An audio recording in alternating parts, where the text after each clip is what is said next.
True crime, a terrible sight. World of YouTube. Dipshit here. Upon dipshits. I was going to cover this case and do mapping and everything else I do. But miraculously, after a moment of silence,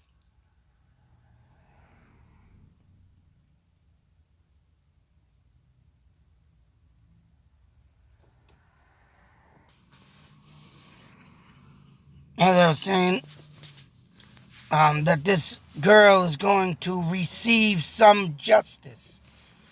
Hopefully, though, this piece of shit who was caught,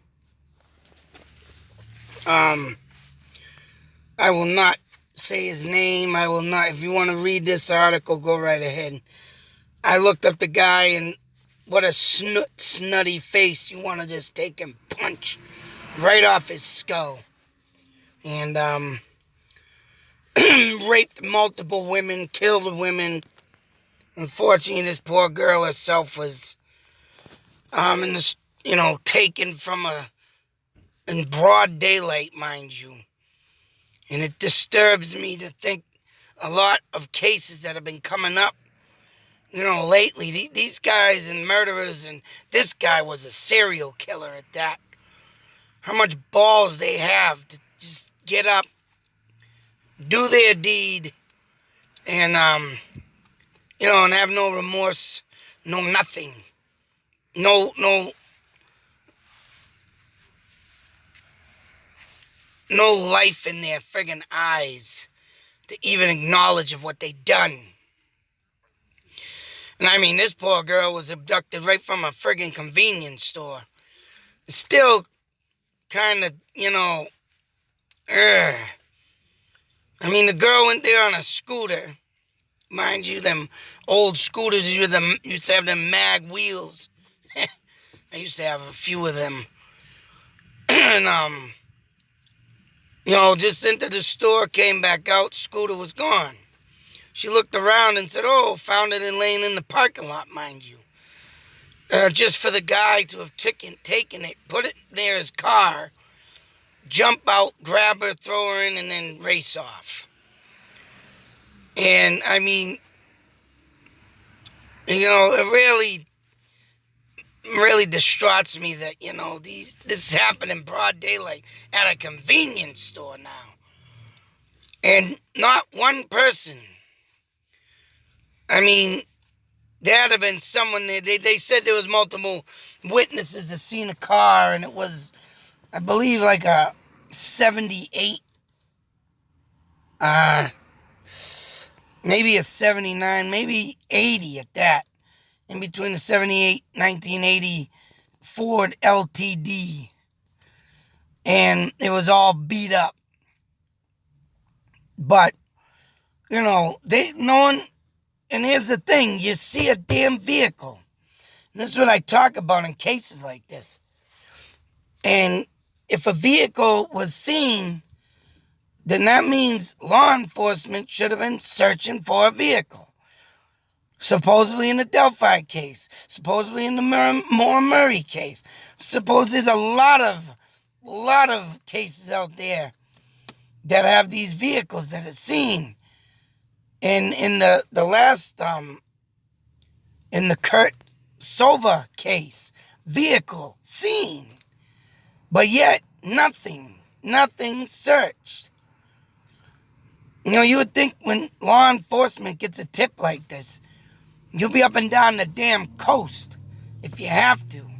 All state police getting out there searching. And I know if I would have seen that car, man, I would have, as I seen it briefly in the Unsolved Mysteries, that's where this comes from. I know I would have friggin' known right away what that kind of car was. Because I'm a car fanatic. And I had a book at one time studying lights on vehicles. And I mean, even today I can kind of get a description of a vehicle and know what it is, so forth. and even maybe get a year close to it. Because like I said, I mean, today's new cars, don't get me wrong, I can't stand new vehicles. Excuse me, especially the fact that you can't work on the goddamn things no more. And I used to, if I could work on a vehicle, I'd work on it. I'd fix it my damn self. But these days, forget it. And, but the distinctiveness of vehicles, I don't know what it is. I always stare at them. I like to look at them. I like to get a visual of them. Because, right, I don't know, I have this infatuation with cars where I study them. And as you can see, maybe this is why I do, because of cases like this. And it just disturbs me that that car was never searched for. And mind you, I watched this case probably 2 days ago on Unsolved Mysteries. Like I said, I just started watching up all old episodes. And anonymously, I mean, just phenomenally is what I want to say. Phenomenally, the friggin' guy has been charged in this girl's murder. He has been caught, like I said.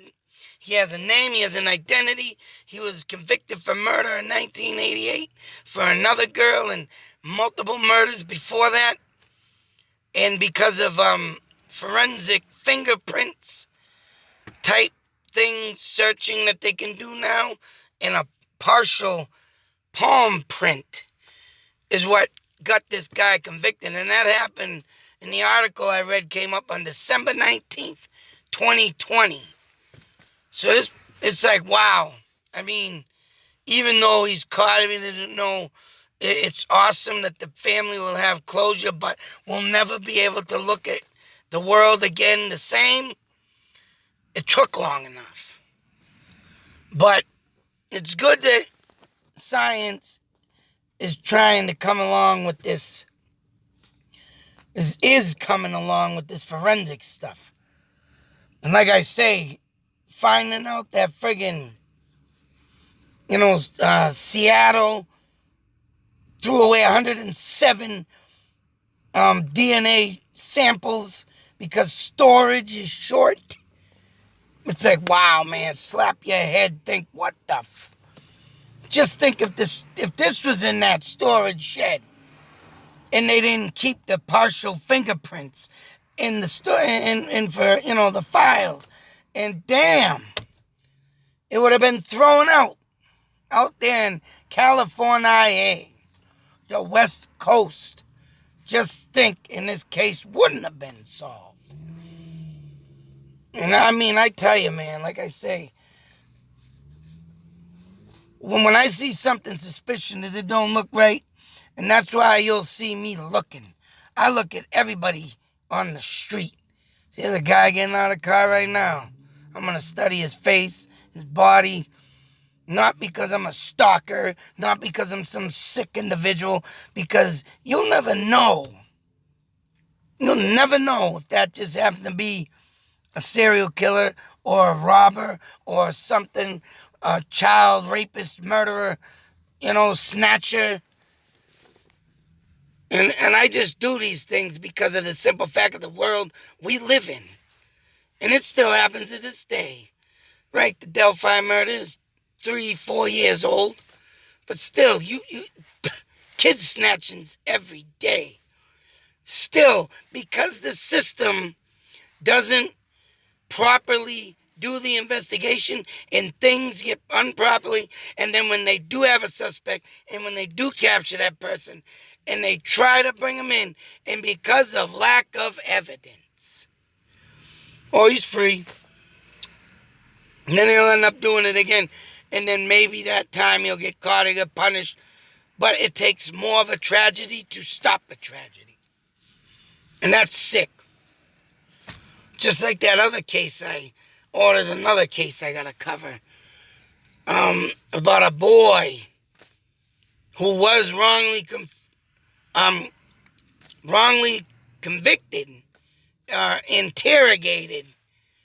And I believe they did say they found the person, but, they didn't find the person. the original killer came up. And I got to cover that story too, because that's goddamn interesting. And you'll see in this story that just because the kid did see him the day before, but did not see him the next day, and he was interrogated so much, and he had a 65% intellectual disability. And I know a lot about that because I have one. Unfortunately, and it sucks to say, but I have a intellectually disabled son. 75%, so he's just on the borderline. He can do things, but then he don't want to. He just don't want to. But he can do things, but it's frustrating for him.